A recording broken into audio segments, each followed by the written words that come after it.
All right, shalom, and welcome to Yahweh's holy feast day of Passover. We understand that this is a solemn feast day, a feast day that has a, um, a lot of significance when we talk about the redemption of the children of Israel and then thus the whole world. The issue that we have is the world wants to bypass the children of Israel and go right to the God of Israel without going to or through the people of Israel. And that is an issue. And Yahweh is going to have to reconcile that. Yahweh is going to, it is written in this book, that he has a great controversy over Zion. You have the controversy of Zion, the land, and then you have the controversy of Zion, the people. And dealing with that controversy is going to ruffle a lot of feathers. But if we paid attention, the Mashiach didn't care whose feathers he ruffled the first time he was here. He didn't come and speak a bunch of niceties to people. What he did was talk about what thus says Yahweh, his Father, and the order that was given. He wanted people to walk in that order. For that reason, he walked into the temple and turned over the tables full of money, where they're going through making merchandise. And if you go through some of today's churches, you're going to find everything is for sale. Everything is merchandised, and this has just become a normal thing. Yahshua would not be pleased that two scriptures are handed out and then you got to pay to get the rest. That is not something that would be pleasing unto him. So a lot of things we're going to have to deal with, and that's just on the surface. A lot of things we're going to have to deal with inside of us to be able to look Yahshua eye to eye. Because what we have to understand is he gave the ultimate sacrifice. What we're here celebrating and commemorating is the God of Israel sending his son, who we are named after, to come in a bodily form, a fleshly made body, and die for his creation. That is a pretty hefty price to pay. When we get down to dealing with our sins, he didn't ask us to die for them, but to put us in a place of redemption.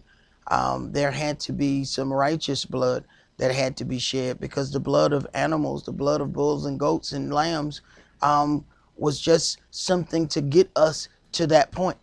It was never able to truly do away with that sin. So we're going to have to consider those things as we prepare to take part in Yahweh's Passover. So we're going to begin tonight in Exodus chapter 12. And we're going to read verses 1 through 32. And we may stretch it out just a little bit right there. But Exodus chapter 12, and we're going to start that at verse 1.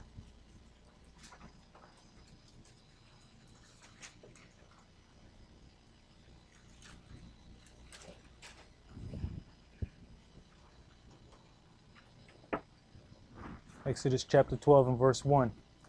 And Yahweh spake unto Moshe and Aaron in the land of Egypt, saying, This month shall be unto you the beginning of months.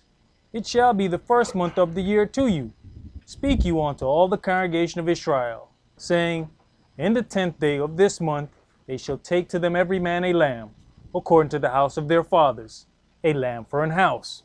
And if the household be too little for the lamb, let him and his neighbor next unto his house take it according to the number of the souls.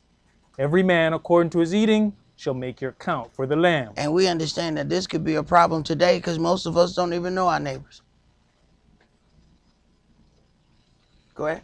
Your lamb shall be without blemish, a male of the first year. You shall take it out from the sheep or from the goats. So when you're choosing this thing that is going to be offered up, This thing has to be your best that you are offering unto Yahweh. And we have to consider when we are doing our works, when we are doing anything that we're going to do in his name, we have to give our best. The part that we don't consider is as we are baptized in the name of Yeshua, that we carry the name of Israel. You have to consider if you're not on your best as you go out in the world, you are representing the God of Israel. The only thing they know about the God of Israel is you. So we have to consider how we deal with that. Go ahead. Verse 6, and you shall keep it up until the 14th day of the same month, and the whole assembly of the congregation of Israel shall kill it in the evening. Right, so this thing then has been sanctified and set apart for this particular purpose. Go ahead. And they shall take of the blood, and strike it on the two side posts and on the upper doorposts of the houses, wherein they shall eat it. And they shall eat the flesh in that night, roast with fire and unleavened bread, and with bitter herbs they shall eat it. Right, and this is, that thing. And they shall eat the flesh in that night, roast with fire, and unleavened bread, and with bitter herbs shall they eat it. I know we have a few vegetarians. Tonight ain't your night. Tonight just ain't your night. I don't really know what a vegetarian do on Passover. I don't really have an answer for you. So I don't know. I don't know. I can't give you an answer that I don't have, and I don't have that answer. Go ahead. Exodus chapter 12 and verse 9. Eat not of it raw, nor sodden at all with water, but roast with fire, his head with his legs, and with the purtenance thereof. And you shall let nothing of it remain until the morning, and that which remains of it until the morning you shall burn with fire. Now, this, of course, is dealing with the things about our when the lamb was that offering. We have a better offering now. So what happens now is when we have lamb on Passover, it is not our sacrifice. So I have to, explain that to people, because people will get ready to throw the lamb out, and one of these sisters is gonna drop kick you. You decide that you're gonna throw out some of this lamb, and they done went through all this stuff of, going to get this stuff, cleaning it, cooking it, and you ready to throw it out because you didn't eat all of it. This is not our sacrifice. Okay? The lamb may be delicious, but it is not our sacrifice. We have a better sacrifice than that stuff that's in those pans over there. So do understand that. As we're going through this, these things were about dealing with that as a sacrifice for their sins, as a sacrifice for them to be passed over. Understand that. Go ahead. And thus shall you eat it, with your loins girded, your shoes on your feet, and your staff in your hand. And you shall eat it in haste. It is Yahweh's Passover. Now, you have to consider some things. Here it is. We're in the comfort of an air-conditioned building. We all barefoot. We all eating in comfort. They were worried about their lives. So there's some things that we don't consider. And we even look at this Passover. A lot of us look at this and we think that we're keeping some historical stuff. It never does occur to us, we about to be in a situation again. Well, you hoping, all right, when this destruction come, I hope he remember what I look like. I hope he remember that I ain't one of them. So while we dealing with this like it's some kind of past thing, we don't consider that there's destruction coming. No kingdom lasts forever. And the last thing we want is for the daughter of Babylon to fall, because we have accomplished a few things. We got a few zeros in our bank account now. We got a few nice houses, a few nice cars. We don't want things to end now. But you got to think about all the blood that was shed for them to get that. Sooner or later, judgment comes to everybody. And judgment has to come to this place. And when it comes, we want Yahweh to know the difference between us and them outside. So what are we doing to make sure that we are passed over when the destruction comes? Go ahead. Verse 12. For I will pass through the land of Egypt this night, and I will smite all the firstborn in the land of Egypt, both man and beast. And against all the gods of Egypt will I execute judgment. I am Yah. And the blood shall be to you for a token upon the houses where you are. And when I see the blood, I'll pass over you, and the plague shall not be upon you to destroy you, when I smite the land of Egypt. Now I'm going to come and smite the land where you live. But I need to be able to know, because when you're dealing with Yahweh, you're never dealing directly with Yahweh. This is one of the things that we're going to have to understand. You're dealing with the angel of Yahweh. You're dealing with an angel that has the right to speak in Yahweh's name. So when that angel comes to bring forth destruction, he needs to know which people to destroy and which people to leave alone. And this was bigger than just being Israel in the flesh. Because if you didn't follow the instructions, it didn't matter what nationality you were. Didn't matter what you looked like. Did you follow the instructions or not? Go ahead. And this day shall be unto you for a memorial, and you shall keep it a feast to Yahweh throughout your generations. You shall keep it a feast by an ordinance forever. 7 days shall you eat unleavened bread. Even the first day you shall put away leaven out of your houses. For whosoever eats leavened bread from the first day until the 7th day, that soul shall be cut off from Israel. Now, what it's dealing with now, this is the next holy day. Although you eat Passover with unleavened bread, the Feast of Unleavened Bread starts the next day, and then it's 7 days. So you can understand why the children of Israel, after a long time, start to just put these together as if it was one feast. Because, I mean, when you read it, it's automatically going into the other one. So, a couple generations later, we're dealing with it like it's one big thing. That's why you go, and as we pick up wines and things like that, you'll see on there kosher for Passover. There's nothing that has to come out of something for Passover. There is that ordinance is for unleavened bread. So really what that should have said was kosher for unleavened bread, not kosher for Passover. Go ahead. And in the first day there shall be an holy convocation, and in the 7th day there shall be an holy convocation to you. No manner of work shall be done in them, save that which every man must eat, that only may be done of you. And you shall observe the feast of unleavened bread. For in the selfsame day have I brought your armies out of the land of Egypt. Therefore shall you observe this day in your generations by an ordinance forever. In the 1st month, on the 14th day of the month, at even, you shall eat unleavened bread, until the 21st day of the month at even. Right. So everyone should have them a box of unleavened bread, because you're supposed to eat this every day. Every day you're supposed to have some unleavened bread. Go ahead. 7 days shall there be no leaven found in your houses. For whosoever eats that which is leavened, even that soul shall be cut off from the congregation of Israel, whether he be a stranger or born in the land. Now, this is why we go through and clean our houses. We go through to remove all the leaven. But I have to, go ahead and say this.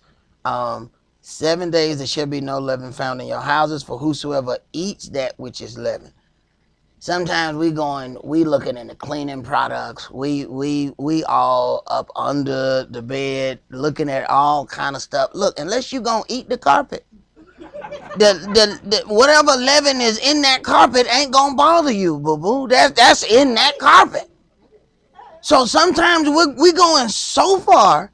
I remember asking my elder a question, because this is just something that we do. We go in. When we go in, we go in.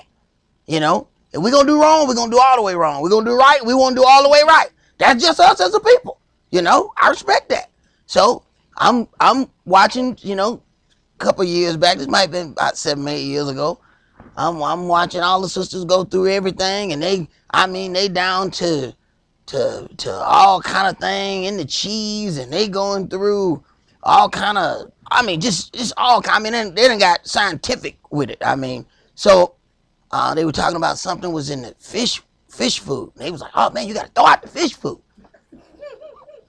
I waited. Everybody was gone. I had a tendency to do that. I said, so Elder, what you feed your fish doing unleavened bread? He said, fish food, you fool. What kind of question is that? I said, but I thought you had to throw it out.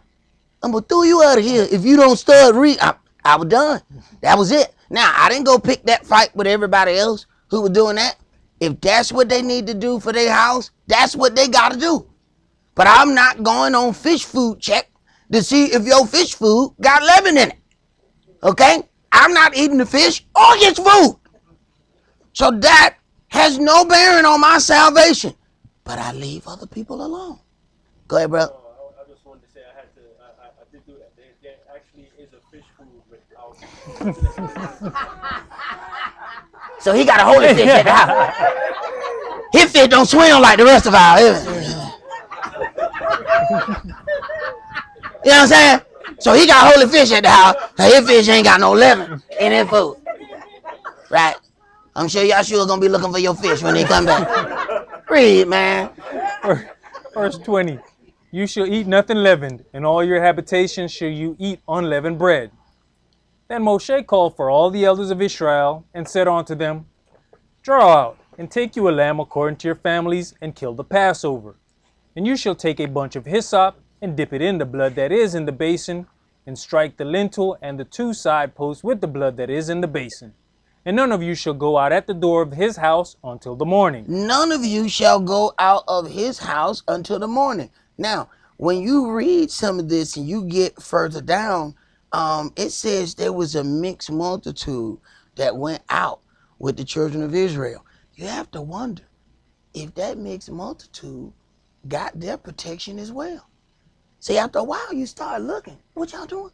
The same way we do now. We see, some people doing something. We start figuring out, okay, what they doing over there?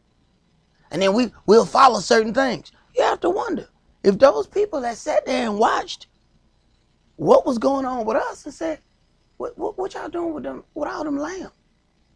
Why y'all putting the blood over your door like that? Baby, get a lamb and put the blood over that door. For what? I don't know. We'll figure it out in the morning. They all doing it, do it. I tell you what, you'd be happy when you wake up in the morning and your firstborn wasn't dead, but everybody else is here. I told you we should put that blood. I told you, follow them Hebrew. They know what to do. Go ahead. And by this time, there's enough plagues for them to realize, they getting plagued. Them Hebrews ain't getting plagued. Hey, when you start, watching some things, the thing is, do you take that to heart? A lot of people see stuff, but we don't take it to heart. We see some awful things on television. We don't think about it until it comes to our door. Then all of a sudden we passed out in the front yard. But we didn't consider that these were some seriously bad events before they got to your house. Go ahead. Verse 23. For Yahweh will pass through to smite the Egyptians. And when he sees the blood upon the lintel and on the 2 side posts, Yahweh will pass over the door, and will not suffer the destroyer to come in onto your houses to smite you. So you have to believe that some of those other people were close enough to them for them to be able to leave. They were close enough to find out, hey man, look, them frogs didn't come over here. Them lice didn't come over here. What y'all doing with that blood? Let me just dip in there. Do we pay enough attention? So whether you know it or not, there are people that are watching you. And they may not be saying anything to you at this particular time. But when destruction comes, they're going to want to know everything. Go ahead.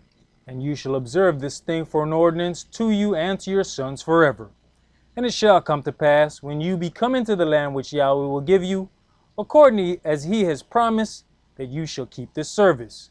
And it shall come to pass, when your children shall say unto you, What mean you by this service? That you shall say, It is the sacrifice of Yahweh's Passover, who passed over the houses of the children of Israel in Egypt, when he smote the Egyptians and delivered our houses.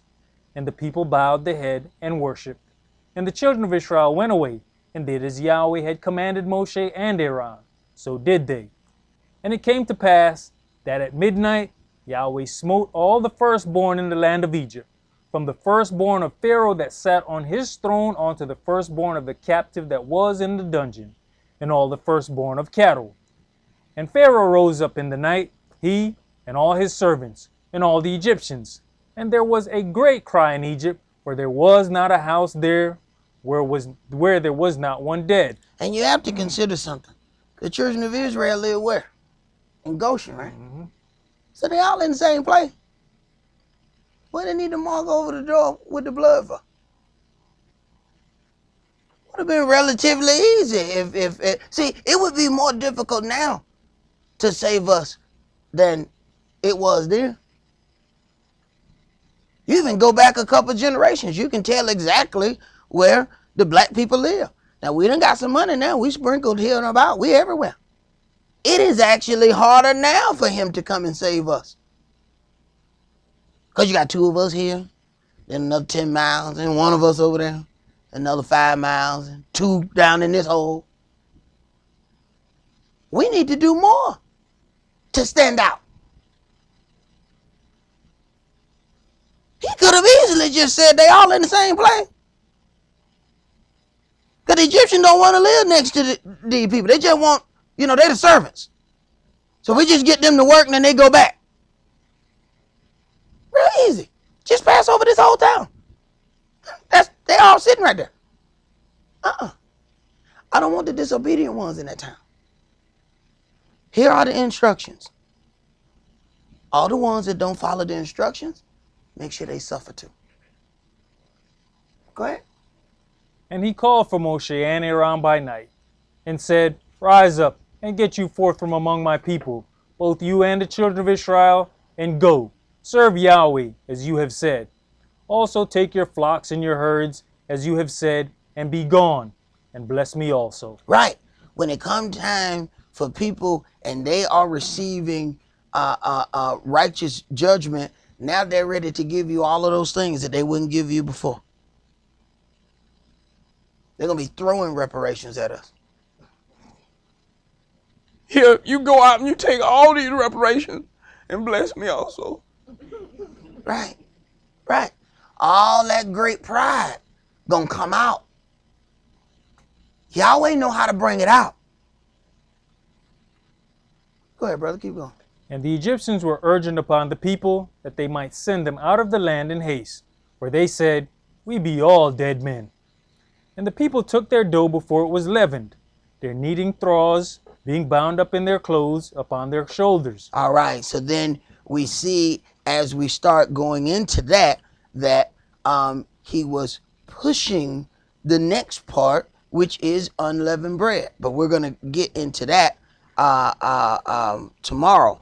But he's forcing that. Let's go to Matthew chapter 27. I did also want to note too that there's I got an email and they were talking about the there's a lot of questioning about when it says being in Egypt for 430 years. And it is interesting as you go out and start looking at some things. They got all of these teachings and all of these little equations of what the time was to do all of those things. And I tell people all the time, the Septuagint, even though it was translated into Greek, that was done when our people were still ruling in the land. A lot of people deal with the Masoretic because they want to deal with all of these things that are in Hebrew. That was done when the Jewish were in control. So go right back to they got all these equations. You go to the Septuagint, Exodus 12 and 40, where it says it was 430 years. You go right there and it says it was 430 years, but it says in the land of Canaan and Egypt. So it was putting those two together, which was a part of Abraham's stay. But you have to consider, when you deal with the land of Canaan, who is Egypt? Mizraim and Foot. Who is their brother? Canaan. They were all sons of Ham. So one of them is a little bit further in the brother territory, and the other one is over here in the other brother territory.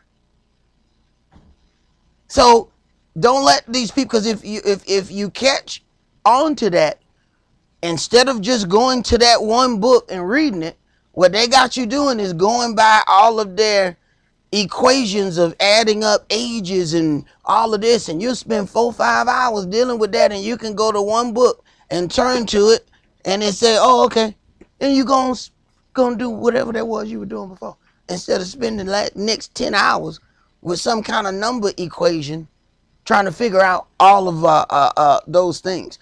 And what then happened then, the Gentile who say he discovered that, what he did was look in the Septuagint, saw it, and then, but he didn't tell them about the Septuagint. Then he comes up with this equation. Oh, and he got a book. You got to buy the book to figure it out.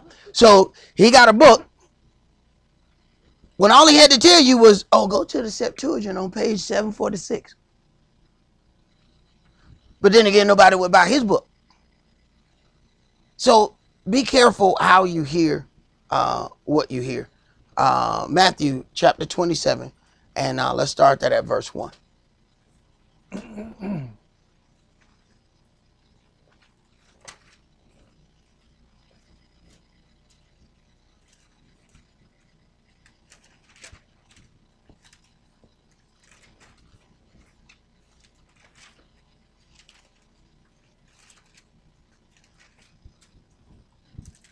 Good, bro. Verse 1. When the morning was come, all the chief priests and elders of the people took counsel against Yahshua to put him to death. And when they had bound him, they led him away, and delivered him to Pontius Pilate the governor. Then Yehudis, which had betrayed him, when he saw that he was condemned, repented himself, and brought again the 30 pieces of silver to the chief priests and elders, saying, I have sinned in that I have betrayed the innocent blood. And they said, What is that to us? See you to that. And he cast down the pieces of silver in the temple, and departed, and went and hanged himself. Right. But you have to consider, we all look back at something and said that, hey, if we would have been in the times of Yahshua, we would have never done that. We would never have betrayed him. And then when you look and examine some of the things that we get off into, we have done a little betraying of Yahshua. Just not in that manner. See, it's some things that we're going to have to really look into. We're talking about trying to go against what everybody else is doing. When you're talking about Yahshua coming here, it's not popular to be with Yahshua. It's not popular to accept his teaching. Do we have what it takes to do all the unpopular stuff while it's unpopular? That's what he's checking for. Anybody can be a part of a winning team when they're winning.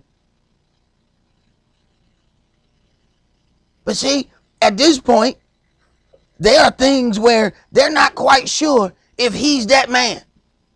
All the power structure, you got these temples, you got these people, you got this organized group, you got all of this stuff.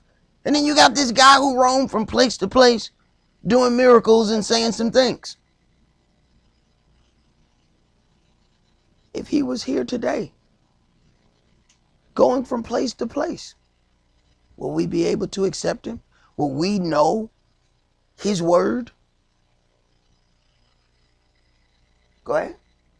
And the chief priest took the silver pieces and said, "It is not lawful for to put them into the treasury, because it is the price of blood."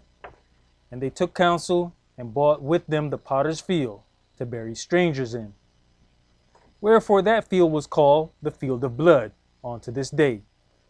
Then was fulfilled that which was spoken by Jeremiah the prophet, saying, "And they took the 30 pieces of silver, the price of him that was valued, whom they of the children of Israel did value, and gave them for the potter's field, as the Adonai appointed me." And Joshua stood before the governor, and the governor asked him, saying, "Are you the king of the Yehudis?" And Joshua said unto him, "You sayest." And when he was accused of the chief priests and elders, he answered nothing. And we know that we wouldn't be able to do that. Somebody say something to us, and we actually did it, and we got 10 hateful words that just jump right out. And we actually did that stuff. And I mean, it can be something simple. "Hey man, you just bumped him off." "No, I didn't. No, I didn't." Here it is. He's got accusations coming at him. And he's saying nothing. Go ahead. Then said Pilate unto him, "Heareth you not how many things they witness against you?" And he answered him to never a word, insomuch that the governor marveled greatly. Right. See, now this man is starting to see, hey, this guy not normal. So when situations happen with us, where other people would try to get their own glory afterward, do people look around and say, "Man, you know, them people kind of different"? Or do we act just like everybody else when something happens? Go ahead. Now at that feast the governor was wont to release unto the people a prisoner whom they would. And they had then a notable prisoner called Barabbas. Therefore when they were gathered together, Pilate said unto them, "Whom will you that I release unto you, Barabbas or Joshua, which is called the Mashiach?" For he knew that for envy they had delivered him. When he was set down on the judgment seat, his wife sent unto him, saying, "Have you nothing to do with that just man? Right? For I have suffered many things this day in a dream because of him." Right. Now, this is coming from his Ishah. This is coming from his wife. His wife sent unto him. Now, he already feel like there's a problem. He says, you know, he doesn't see anything wrong with this man. And then now the wife is telling him, leave this man alone. Go ahead. But the chief priests and elders persuaded the multitude that they should ask Barabbas and destroy Yeshua. The governor answered and said unto them, "Whether of the two will you that I release unto you?" They said, "Barabbas." Pilate saith unto them, "What shall I do then with Yeshua, which is called the Mashiach?" They all say unto him, "Let him be crucified." Right. And to this day, politics is still ran in a questionable way. Just like this, they're playing with politics and can get this man who's in charge to do what they want him to do. Today, it just take a little money. Go ahead. And the governor said, "Why? What evil has he done?" But they cried out the more, saying, "Let him be crucified." When Pilate saw that he could prevail nothing, but that rather a tumult was made, he took water and washed his hands before the multitude, saying, "I am innocent of the blood of this just person. See you to it." Then answered all the people and said, "His blood be on us and on our children." Right. And as it is written, you shall give an account for every idle word that proceeds out of your mouth. We call this upon ourselves. Understand that these are our people that's doing all of this. We like to, especially when we're having them Israelite pet rallies, and we like to dance and sing and do all that. We like to claim all the good parts of Israel. But you know, these dastardly deeds in there, we own them too. So you can't just go in there and pick out the good one. This my side. No. See some of this evil stuff in here? Yeah, we did that too. Go ahead. Verse 26. Then released he Barabbas unto them, and when he had scourged Yeshua, he delivered him to be crucified. Then the soldiers of the governor took Yahshua into the common hall, and gathered unto him the whole band of soldiers. And they stripped him, and put on him a scarlet robe. And when they had platted a crown of thorns, they put it upon his head, and a reed in his right hand. And they bowed the knee before him, and mocked him, saying, Hail, King of the Yehudis! So at this point, we are dealing with this Passover. These people have no idea that they are fulfilling prophecy, allowing him to be sacrificed as the Passover lamb. They're moved once they got the okay. You see, the beginning part, this ruler, this governor, wants nothing to do with it. But once he gives the okay, look at how much joy they take in crucifying him and then mocking him. If you're going to crucify him, what's the mocking for?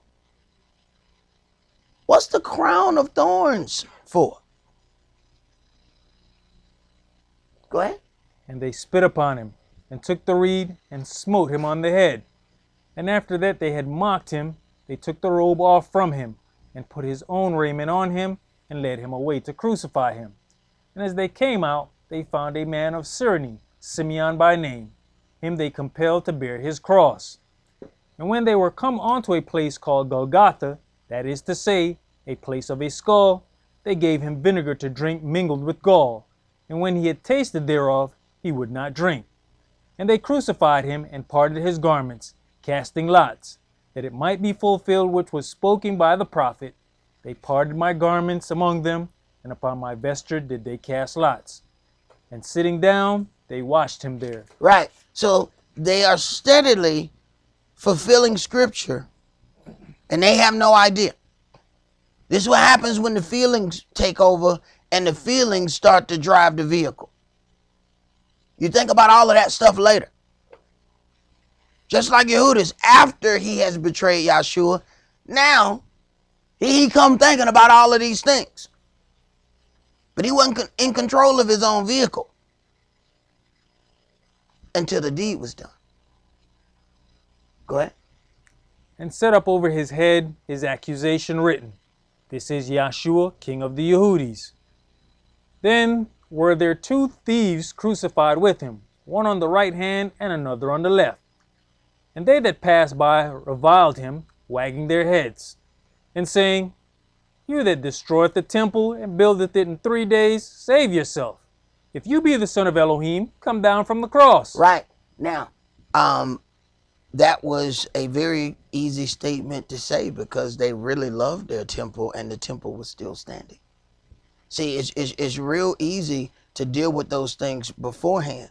But he is telling them about the destruction of this temple, and the temple is still standing. So a lot of people could not accept his word because those things have not happened. That's the difficulty in being a prophet, that you have to then say some things, but those things have not happened.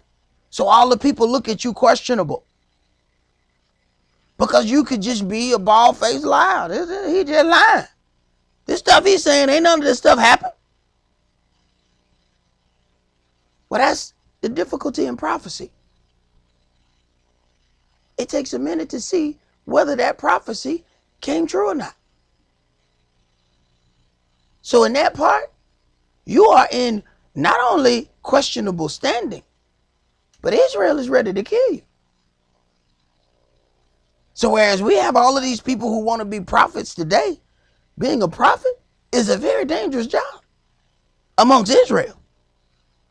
Because you go and tell us something, you better hope that thing happen in the next 5-10 minutes. Because if not, your life in danger. Go ahead. Verse 41. Likewise also the chief priests mocking him with the scribes and elders said, He saved others. Himself he cannot save. If he be the king of Israel, let him now come down from the cross, and we will believe him. And this is the chief priest. So the leaders of Israel were doing these things. And you know, if the leaders are doing something, we are going to follow. Go ahead. He trusted in Elohim. Let him deliver him now, if he will have him, pardon me, for he said, I am the son of Elohim. The thieves also, which were crucified with him, cast the same in his teeth.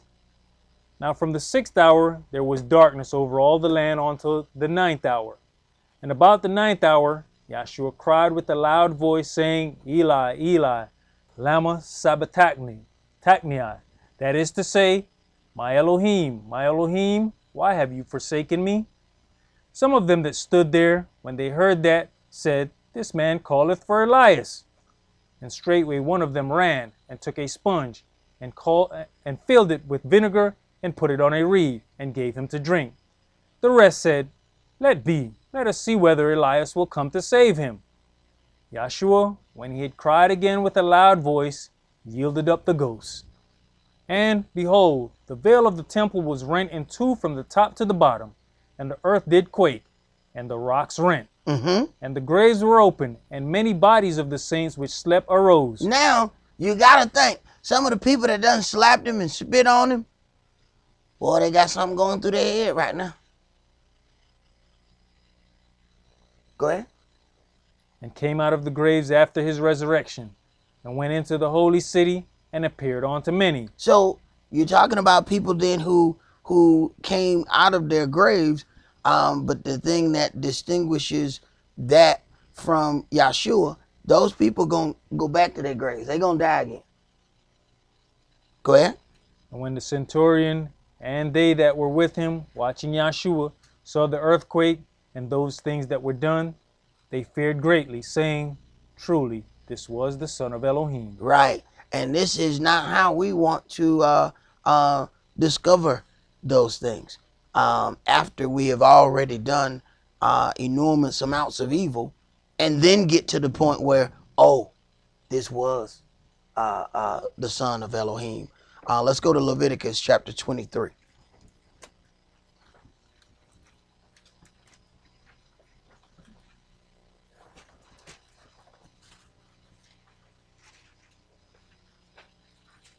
Leviticus chapter 23, and we're going to read verses 1 through 14.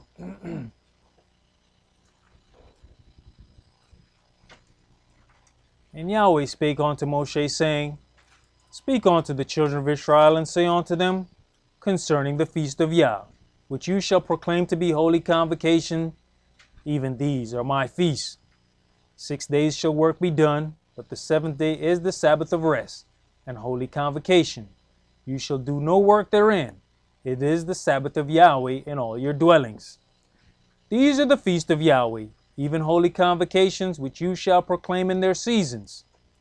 In the 14th day of the first month at even is Yahweh's Passover. Right. So this Passover has to happen in this spring season, because these things are about dealing with the growth, the sustenance that Yahweh is giving us. These are agricultural holy days.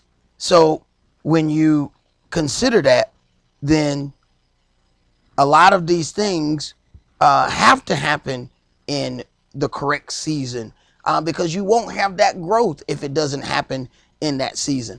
You know, I remember looking at a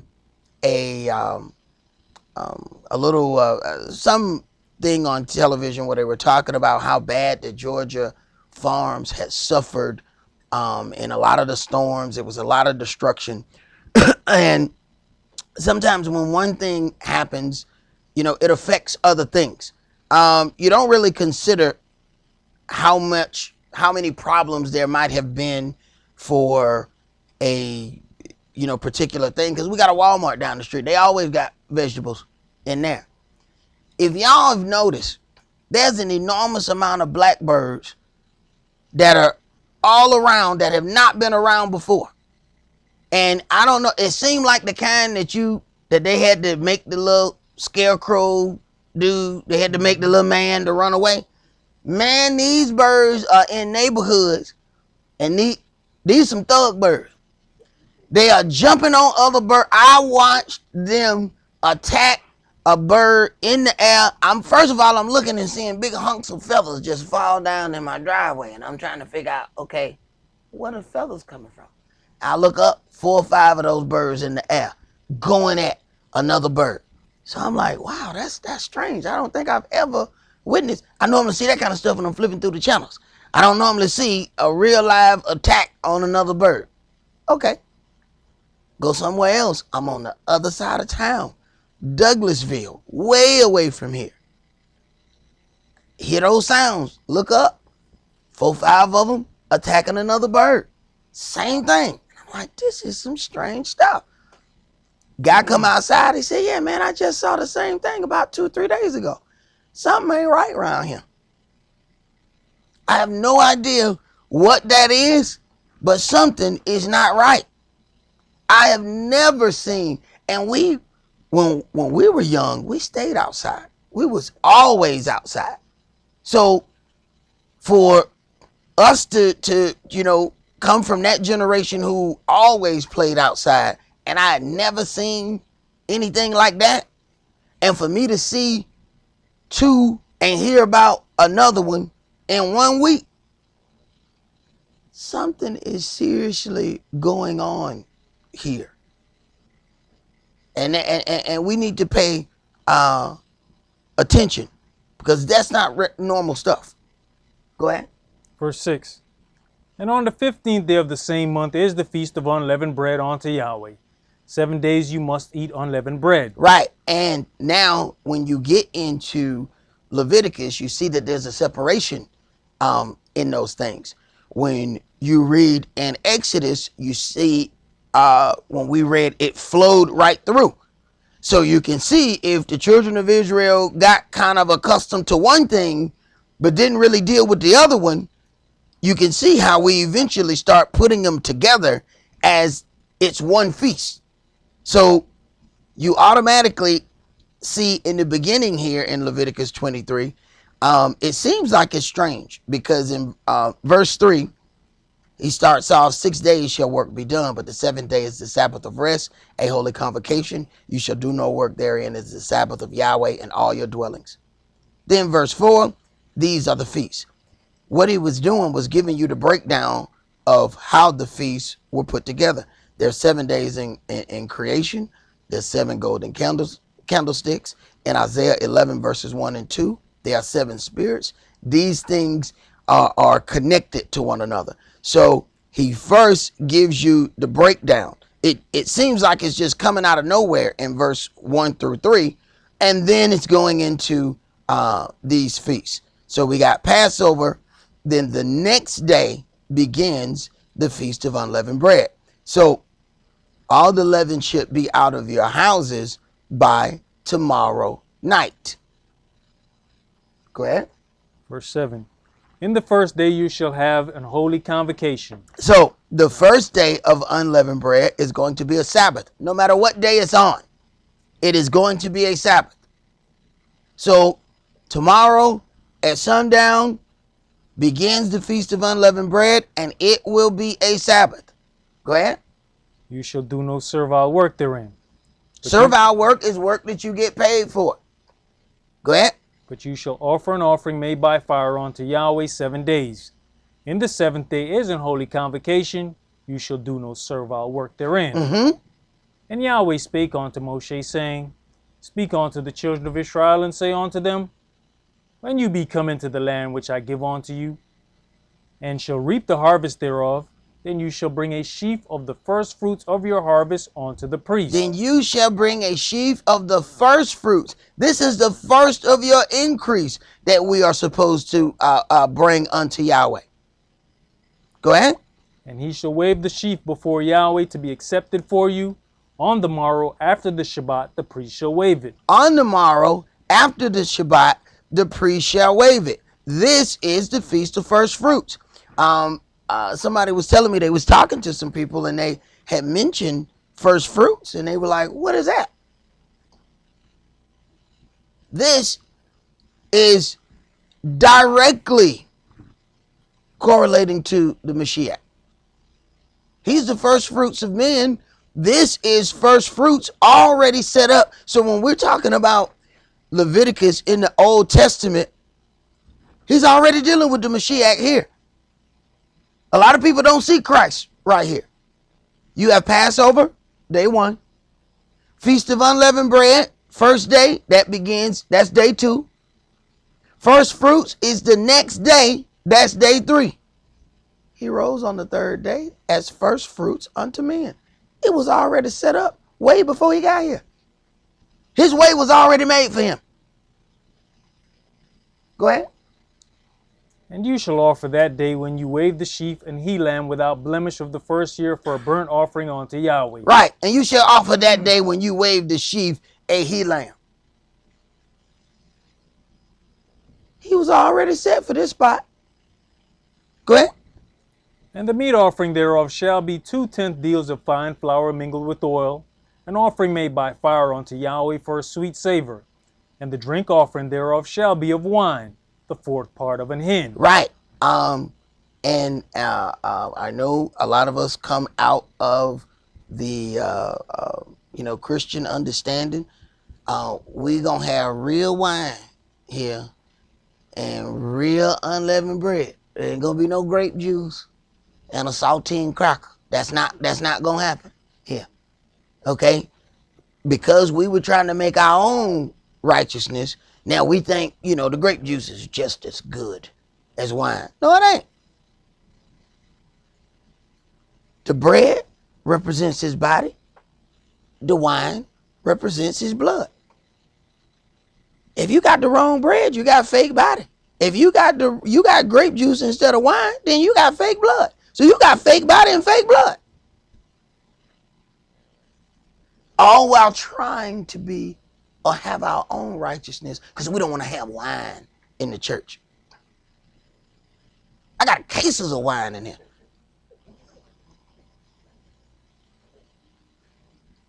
Go ahead, bro. Sometimes I got to hide the wine. I said, no, man, don't bring that out yet. Because you bring too much, they drink too much. Put that down. All right, wait. Okay, now bring it out. You know what I'm saying? You got to stagger some things with Israel. Then y'all should do. When he made that wine, they said, man, most time people bring out the good wine first. You done saved the good wine to last. Right, I learned from that. That's what I do. Don't put that out yet. Don't put that out yet. Wait. Go ahead, bro. And you shall eat neither bread, nor parched corn, nor green ears, until the same day that you have brought an offering unto your Elohim. It shall be a statute forever throughout your generations in all your dwellings. So understand what is happening as we deal with these feasts. You have Passover, you have Feast of Unleavened Bread, and then within the week of Feast of Unleavened Bread, you have first fruits. This is when all males make their appearance, and you bring an offering unto Yahweh your Elohim. If you do not bring that offering, in verse 14, these are the things that we cannot eat. You shall eat neither bread. Now, we already eating unleavened bread. You can't eat that. Now, you see how you got a serious problem now? Wait a minute. You must eat unleavened bread. But if you don't bring your first fruit offering, you can't even eat the unleavened bread. That's why I tell people, let me tell you something. I know a lot of times people start doing things, especially in Christendom. They will pick up things to make money. I tell people, if you can't bring nothing but $1, you better bring something. Because if not, if you can't eat neither bread nor parched corn nor green ears until the self-same day, you might want to read some labels and find out what's all in that. You're going to be eating these carpet fibers. That's what you're going to be eating. Because everything else got this stuff in it.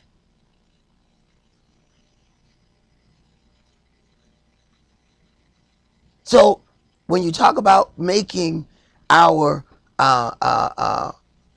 appearance, we also have to deal with being sanctified against the 3rd day. And this is not just specifically for brothers, wives. You have to make sure that your husbands do the right thing, because sometimes we don't think right. So you got Passover, Feast of Unleavened Bread, first fruit.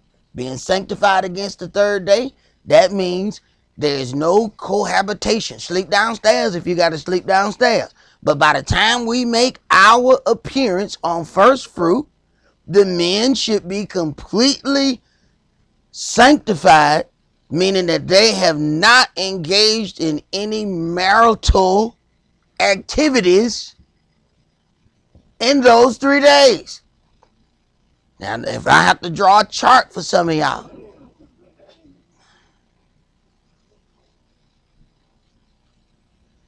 that's no more until we make our appearance tonight, tomorrow, and then the next day we make our appearance. And Yahweh basically has this set up for us. For 2 of those holy days, it actually does it on its own. It's almost like Yahweh puts it in a situation where, all right, I'm going to take care of you, but then I'm going to see if you're going to do what you're supposed to do on this last one. I'm going to see if you're going to do what you're supposed to do without me standing there. Remember now, there are several times where all of the Canaanites were supposed to be removed. Yahweh ended up saying, you know what? You people are hard to listen. I tell you what, I'm not going to drive out all these people no more. What I'm going to do is I'm going to leave some of them there because I'm going to see if you're going to follow instructions or not. But they were supposed to all be gone so that they wouldn't cause you any problem in worshiping. But since you have a hard time following instructions, I'm going to leave them there and see if you can follow instructions with those problems right in front of you. Hey, did you finish that, bro? Yeah, verse 14, yes. All right, let's go to John chapter 13.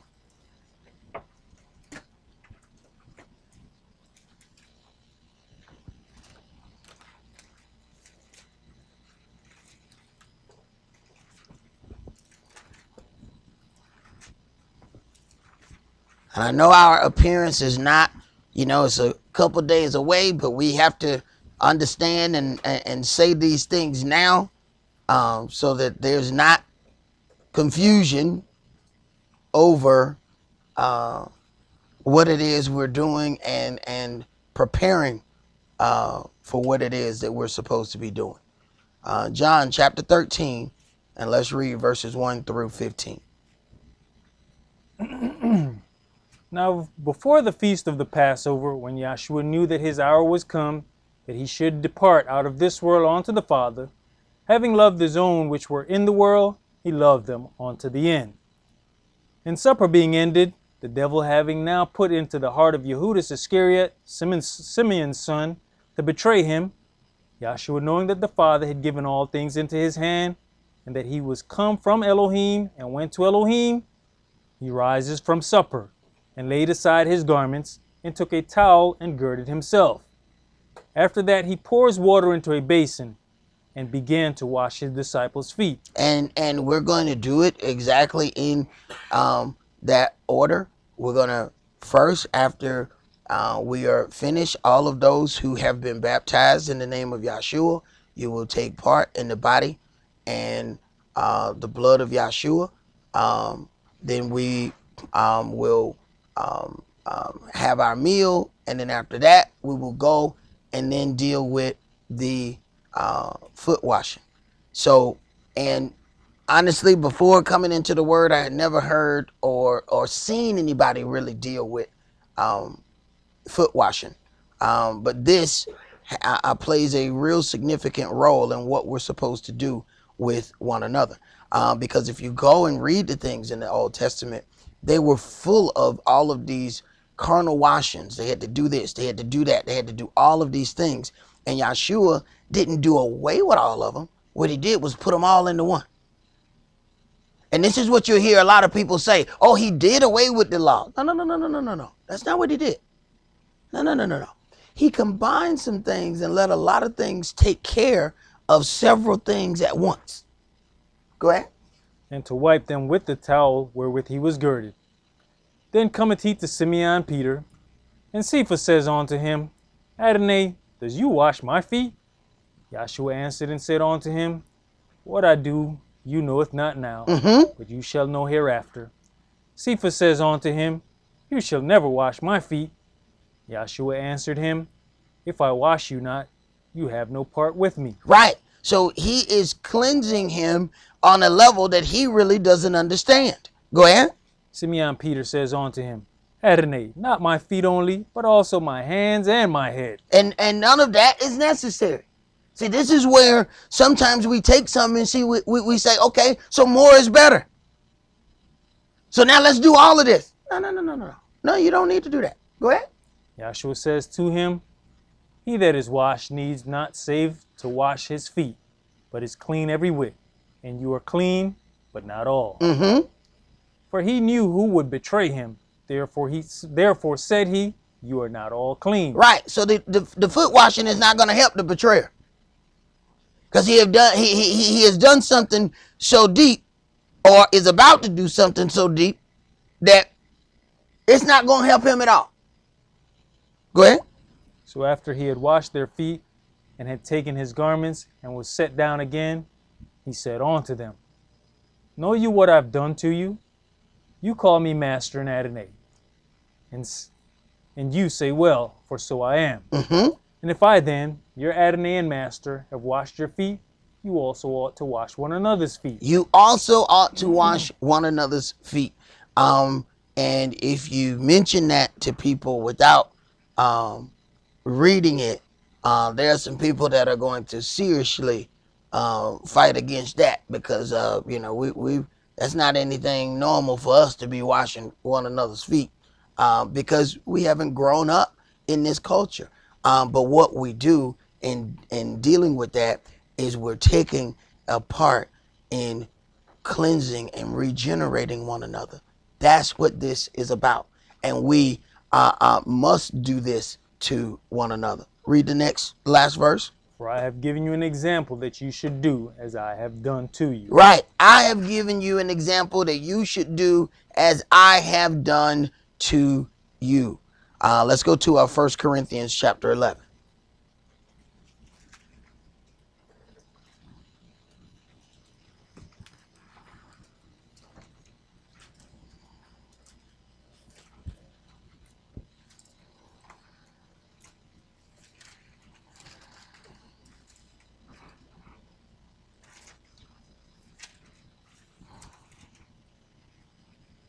First Corinthians 11, and we're going to read verses 23 through 29.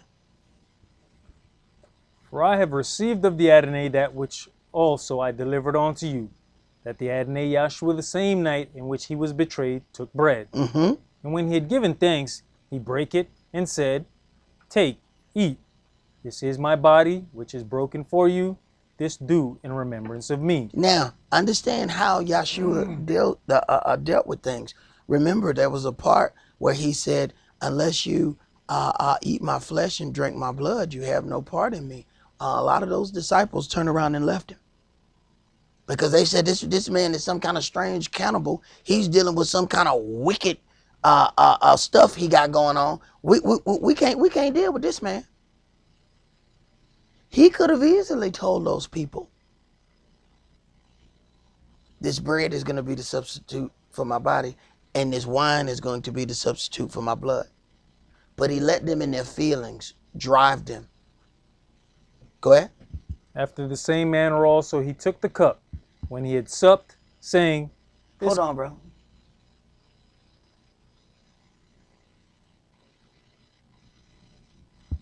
Go ahead. This cup is the New Testament in my blood. Thank you, sweetie. This do you, as often as you drink it, in remembrance of me. For as often as you eat this bread and drink this cup, you do show the Adonai's death till he come. Wherefore whosoever shall eat this bread and drink this cup of the Adonai unworthily, shall be guilty of the body and blood of the Adonai. Right. So then we have to consider all of the persecution that had to take place to put these things in order. We have to take those things into consideration as we come and partake in this body and blood of Yahshua, our Messiah. What we're dealing with is Israel, the son of Elohim, entering into a fleshly body and suffering for his creation. This is why that baptism is needed to take place for we can take part in that particular part of it. So we do not want to do that unworthily. Go ahead. But let a man examine himself, Mm-hmm. and so let him eat of that bread and drink of that cup. For he that eats and drinks unworthily eats and drinks damnation to himself, not discerning the Adonai's body. Not discerning the Adonai's body, not considering all of the torture, because it wasn't just that he was, crucified. It wasn't just that he was killed. Okay, we're talking about being tortured for an extended amount of time to redeem the children of Israel and then the rest of the world. So let us consider those things as we approach onto this altar and take a portion of the body and blood of the Mashiach. Let us consider all of the things that we have made it through, things that we didn't necessarily deserve to make it through. Because as it is written, if every sin gets its just payment, none of us are going to make it. Not one of us. So praise Yahweh that, we are not judged to the strictest letter of the law when it comes down to that. So let us consider that as we take part in this. That's all that we're going to do for tonight. Let's make sure that we do keep the feast holy. Shalom.